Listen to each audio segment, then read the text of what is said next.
Olá, meus amigos, irmãos, graça e paz, tudo bem? É uma satisfação estar aqui com vocês. Vamos concluir o estudo de Daniel, capítulo 11. Sempre antes dos estudos, oramos, pedimos a Deus que nos guie, que nos oriente, e assim também recomendamos que vocês o façam, certo? Bem, estamos concluindo um estudo maravilhoso. Chegamos aqui ao verso 40, que chega aí um clímax, né? Porque é o conflito no tempo do fim.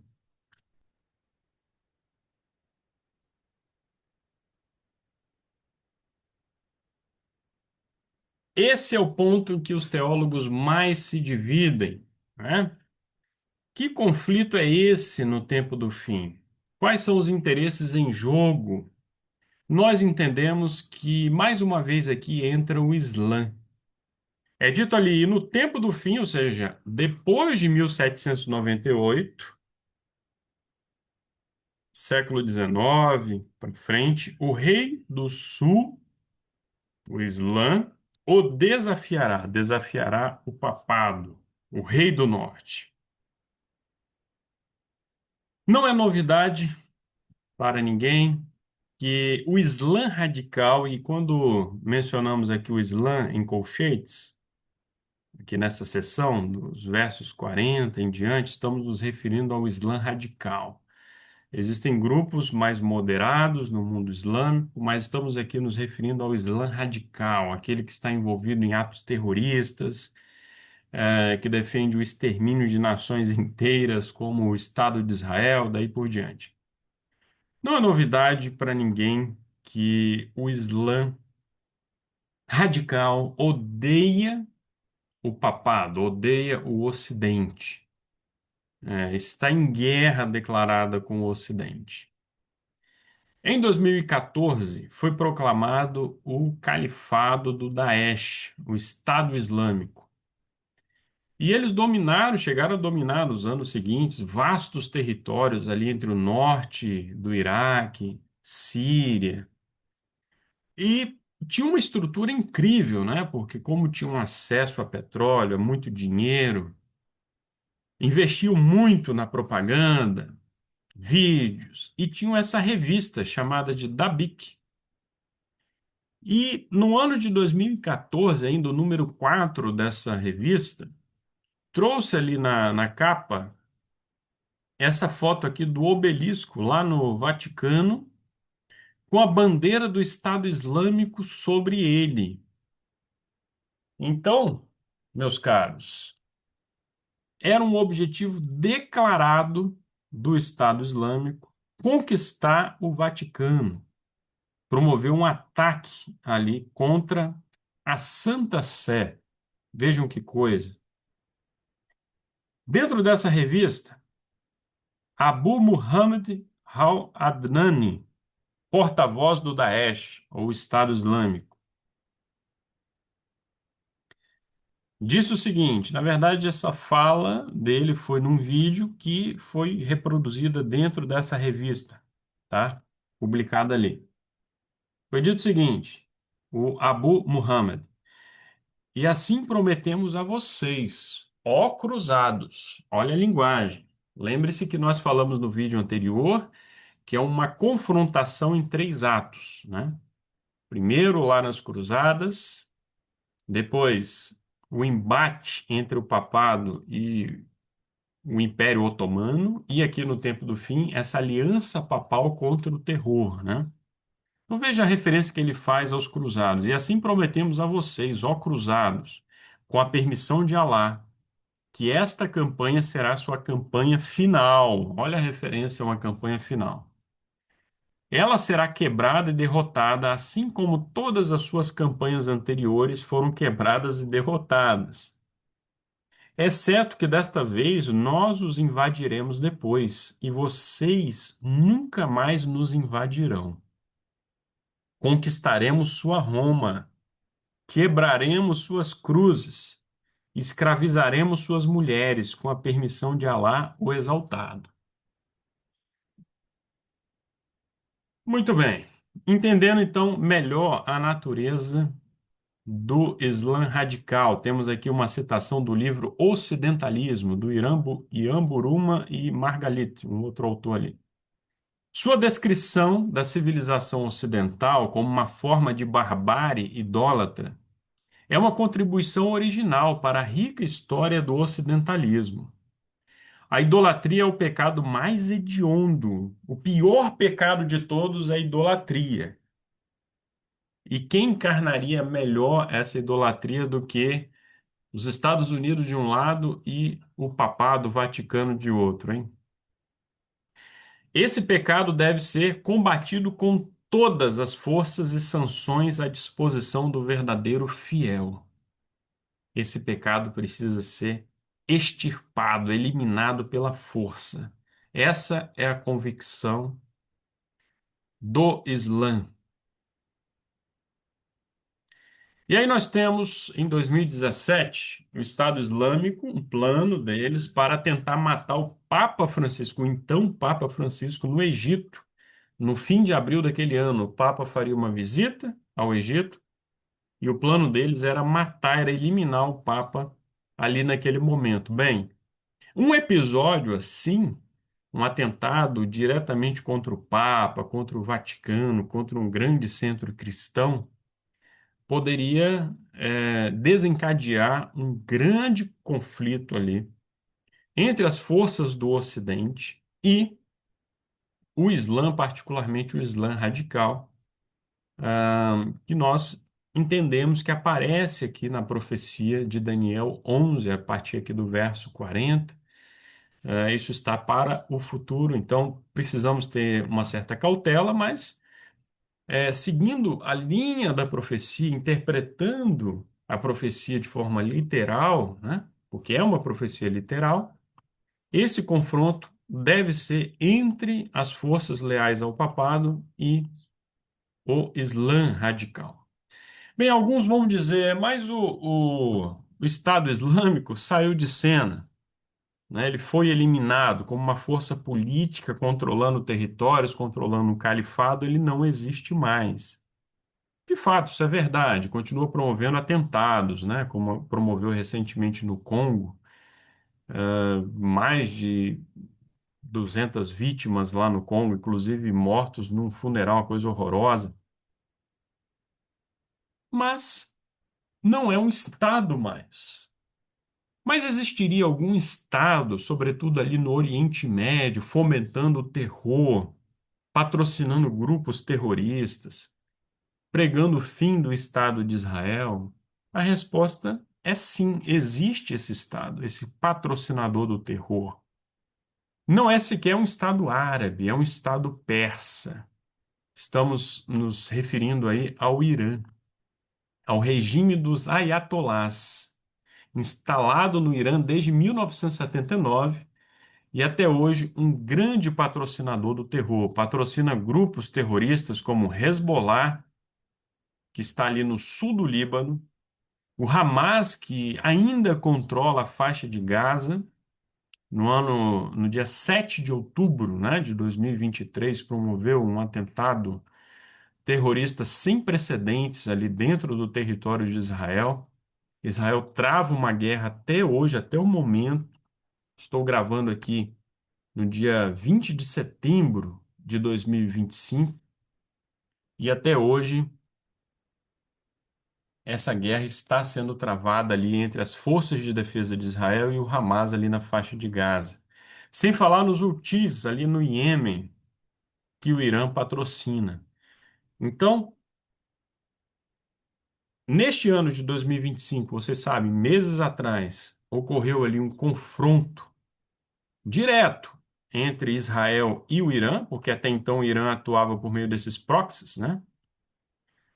Mas houve um confronto direto ali, Israel bombardeou sistematicamente pontos ali, militares, usinas, enfim, dentro do Irã. Os Estados Unidos apoiaram Israel nisso. E esse conflito permanece. O Irã continua ali, apoiando esses grupos terroristas que estão, sim, enfraquecidos devido aos ataques sistemáticos ali de Israel, mas não foram eliminados, aí é que está. né? Não foram eliminados como o próprio regime do Irã não foi derrubado ainda. Os ayatollahs estão lá, não há nenhum sinal de que eles perderão o poder. Então, se não for o regime dos ayatollahs, se não for algum desses outros grupos terroristas, pode ser eventualmente algum outro país islâmico, mas acreditamos sim que partirá um ataque daqui do sul, do rei do sul, né, desse mundo islâmico contra o papado, contra ali os seus aliados. E aí, qual será o contra-ataque, a reação do Rei do Norte? Verso 40 ainda, e o Rei do Norte, aliança papal, se levantará contra ele, contra o Islã radical, com carros e com cavaleiros e com muitos navios, e entrará nas suas terras e as inundará e passará.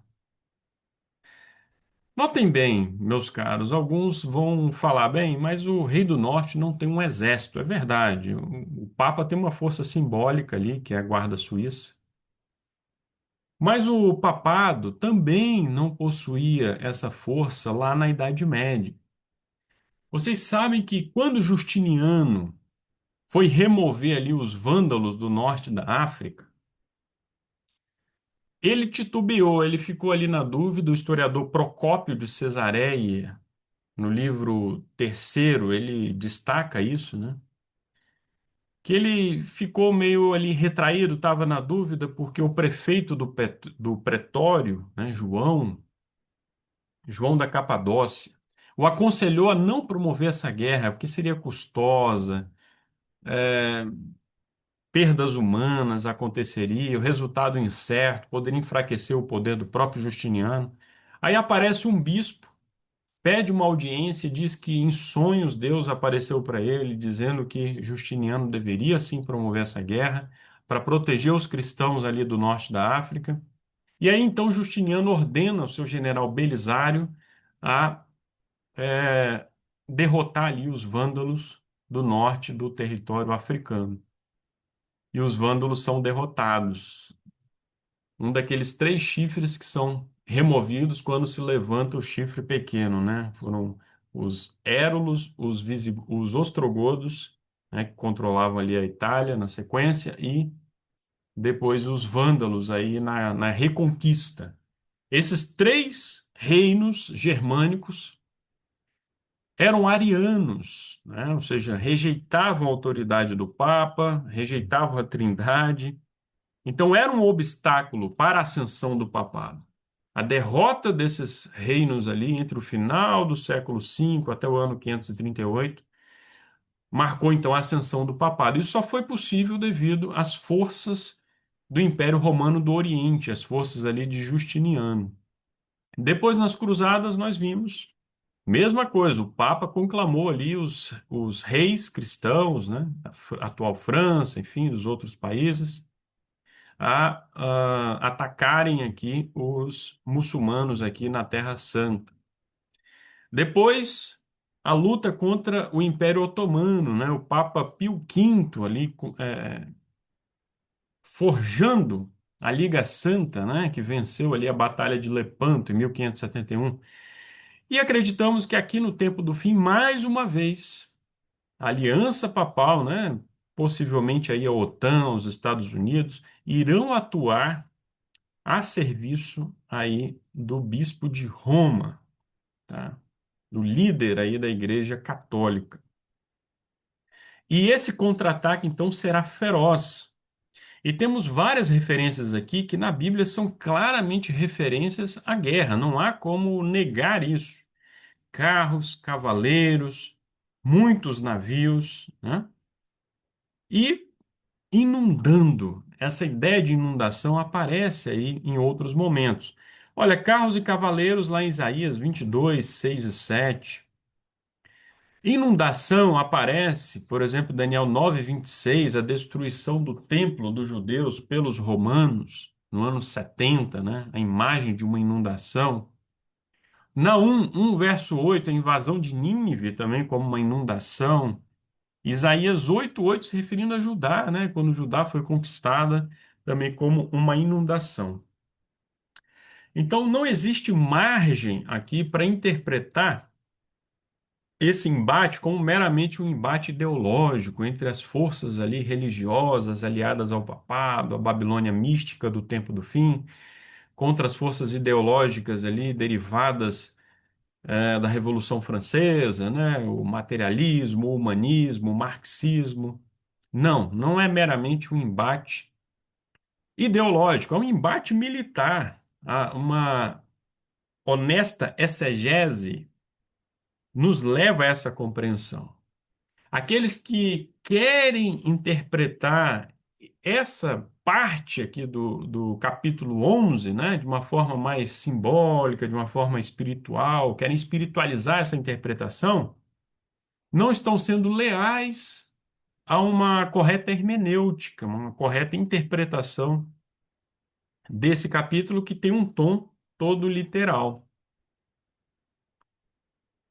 O verso 41, ele também, aliança papal, rei do norte, adentrará a terra gloriosa, a Palestina, e muitas nações serão derrubadas, né? Desde a época das cruzadas, que sempre existiu ali uma vontade, né, de se recuperar Jerusalém, né? Uma terra santa, uma cidade santa também para cristãos, né, além de judeus, de muçulmanos. Para vocês terem ideia, o grande Cristóvão Colombo, o grande navegador Cristóvão Colombo, queria encontrar uma rota alternativa para chegar às Índias antes dos portugueses, para que com as riquezas ali oriundas, né, da venda das especiarias, ele queria patrocinar uma nova cruzada para libertar Jerusalém. Então, essa ideia de cristãos ali controlando mais uma vez Jerusalém, é uma ideia muito antiga, né, que ainda permeia aí o imaginário de muitos aí, certo? Acreditamos, portanto, que esse território, de algum modo, né, terá forças ali aliadas do papado, né, para eliminar o Islã radical e essa confrontação, então, irá acontecer. Mas alguns irão escapar de sua mão, da aliança papal. Quem são eles? Edom e Moabe e o principal dos filhos de Amon. Estamos falando da Jordânia, o território da Jordânia, o reino Hashemita da Jordânia. Esse país é aliado do Estado de Israel, fez um tratado de paz, tem ótimas relações com Israel desde 1994, há mais de 30 anos. Então, esse país, um país moderado, irá, obviamente, colaborar com o Ocidente numa guerra contra o Islã radical. Já tem demonstrado uma certa cooperação. Isso só irá se aprofundar num contexto tão crítico como esse que estamos aqui vislumbrando. É possível que algumas outras nações, também islâmicas, moderadas, se juntem ao papado, porque será um momento da história em que ocorrerá um grande fascínio em torno da figura do Papa. E os pontos em comum são vários, né? Como, por exemplo, a imortalidade da alma, e será um momento aí de grandes manifestações satânicas, né? Dos poderes das trevas. A veneração a Maria é um ponto também de contato aí entre o Islã e o catolicismo. Então, o Islã moderado, que ainda é a maior parte ali do mundo islâmico, né, das populações, desses povos, possivelmente estarão do lado dessa aliança papal, como estamos chamando aqui. Verso 42. Ele também estenderá sua mão sobre as nações, e a terra do Egito não escapará.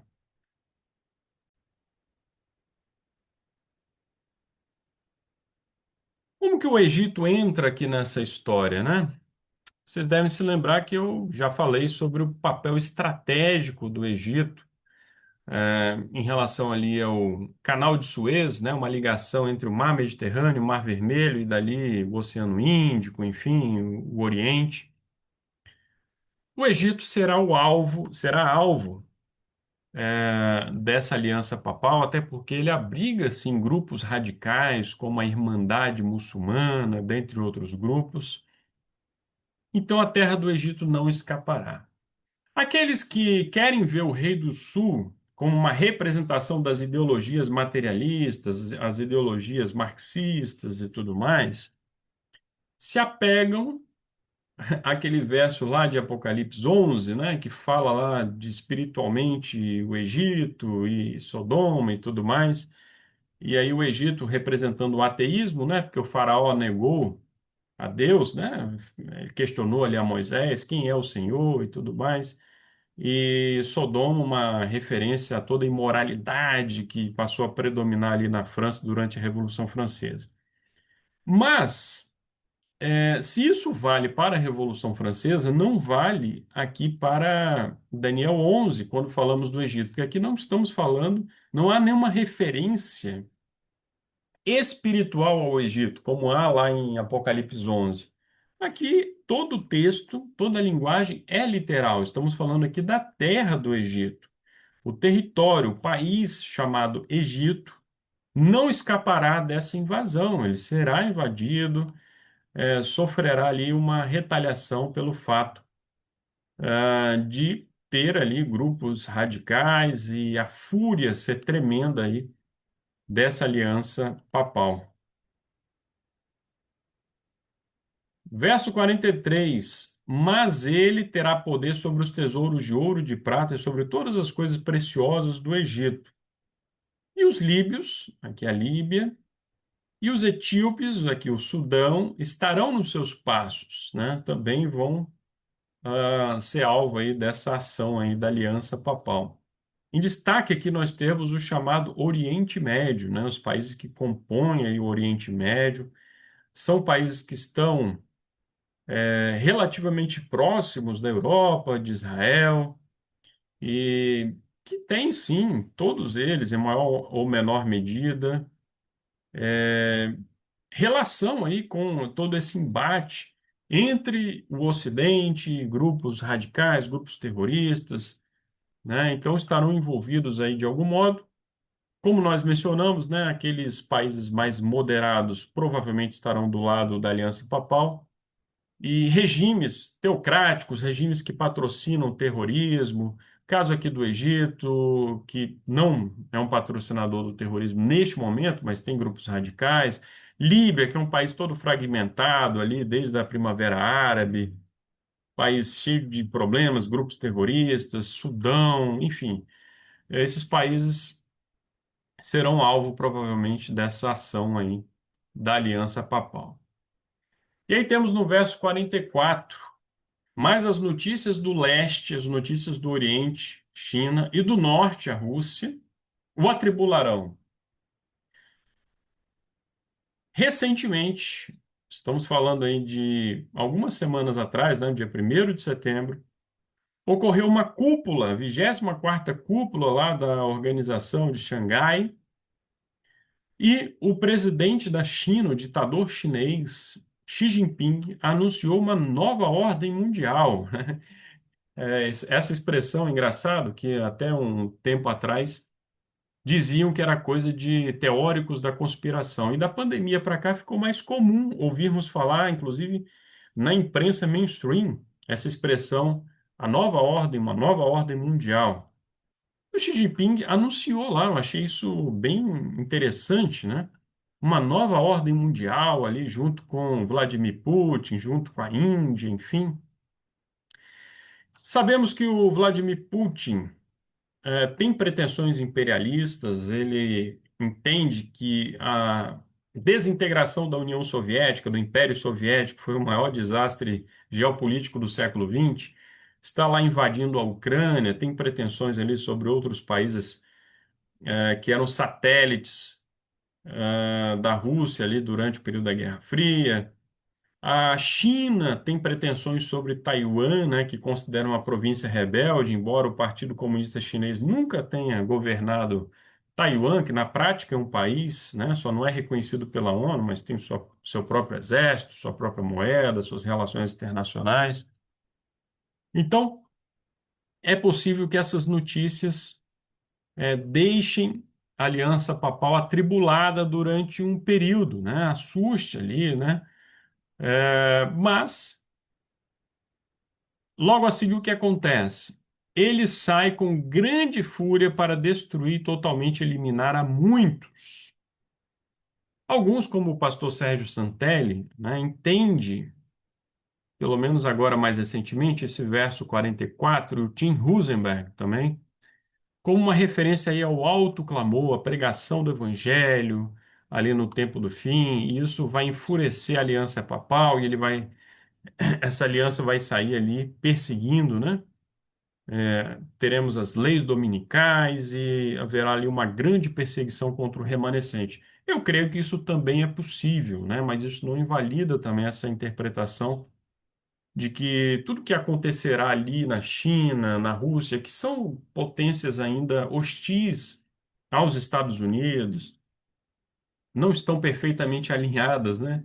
Ou não estão nada alinhadas, para falarmos a verdade, com as diretrizes do Ocidente, da OTAN, da União Europeia, do Papado, enfim. Mas, sim, ocorrerá essa perseguição. Os habitantes da terra, né, terão que adorar a besta que emerge do mar, isso devido à imposição da besta da terra, os Estados Unidos da América, né? Vejam como que a própria arquitetura aqui mostra aí as grandes semelhanças entre ambas aí, né? Ambas inspiradas em Roma, né?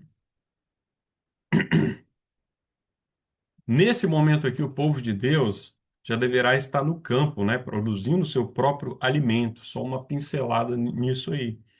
Porque a marca da besta, primeiro, proibirá quem não a tiver, quem não a possuir essa marca, de comprar ou vender. Então, boicote econômico, depois prisões, perseguição e, por fim, o decreto de morte. No verso 45, chegamos aqui ao último grande ato do rei do norte. Ele armará suas tendas reais, o trono papal, entre os mares. Quais são os mares aí que nós entendemos? O Mar Morto e o Mar Mediterrâneo. No meio tem uma elevação ali, Jerusalém. Então ele colocará o seu trono ali, no belo Monte Santo, Jerusalém, referência direta a Jerusalém. Tim Husenberg diz o seguinte: no tempo do fim, o papado novamente controla Jerusalém. E Apocalipse 13, verso 3, diz que toda a terra ficou maravilhada e seguiu a besta, indicando que o papado terá novamente controle sobre a igreja mundial.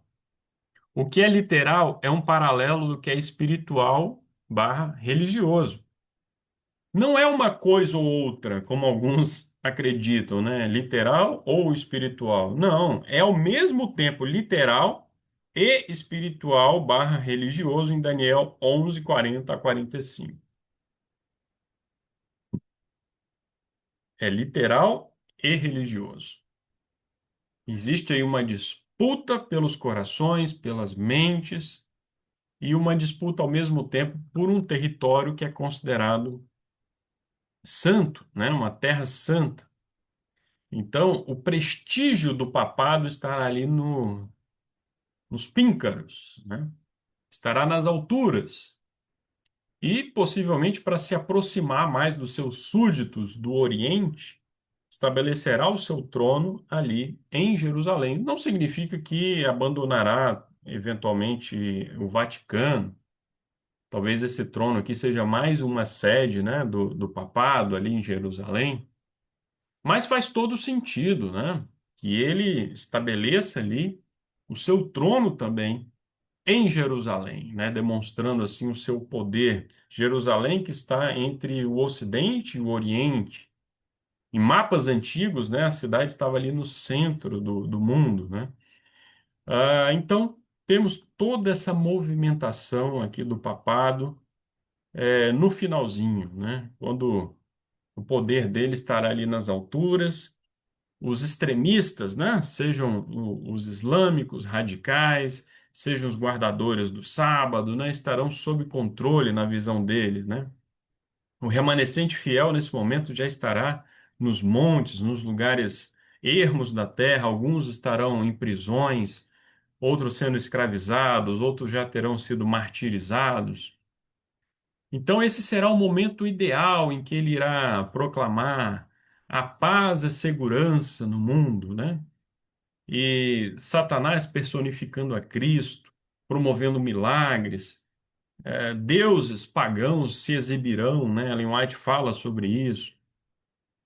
Então será um momento assim ecumênico, o mundo estará lá unido em torno aí desses valores, dessa bandeira, debaixo aí da autoridade do Papa, do Bispo de Roma, né?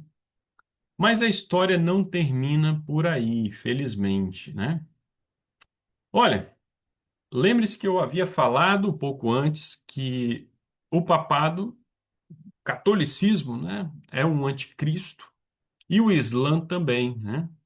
Não se esqueça que o papado herdou o trono, recebe o trono ali do dragão. Roma, o Império Otomano, estabeleceu o seu trono na outra capital do Império Romano, ali que Constantino fundou, né? Constantinopla, que depois foi rebatizada como Istambul. E repetindo o que eu já havia falado, né, que esses dois sistemas religiosos negam, de algum modo, a Cristo. O Islã nega a divindade de Cristo, pura e simplesmente, né? E o catolicismo promove ali o ataque ao santuário celestial, promove blasfêmias, persegue os santos, tudo isso. Então, não restam dúvidas de que é um anticristo. Muito bem, mas no meio disso tudo, cairão pragas, né? Pragas terríveis contra os adoradores aí da besta, aqueles que têm a marca da besta. E nesse momento, o Espírito Santo não estará mais atuando. A porta da graça terá se fechado. Aquele que é limpo continue limpo, aquele que é sujo continue sujo, o santo continue a santificar-se, o imundo continue na sua imundície, o ímpio, o injusto na sua injustiça, enfim. E ali, os últimos acontecimentos ali, né, os sinais, sinais poderosos, né, irão mostrar que essas pessoas estão perdidas, então elas se voltarão contra os seus líderes religiosos, né? Os líderes aí do sistema babilônico. Isso é revelado aí no finalzinho do verso 45, na segunda parte do verso 45 de Daniel 11. No entanto, ele chegará ao seu fim e ninguém o socorrerá. Os detalhes são dados lá em Apocalipse 17, versos 16 e 17, a queda da Babilônia. Esses líderes aí serão alvos dos seus próprios seguidores que se verão perdidos, né? Irão então acertar as contas com eles.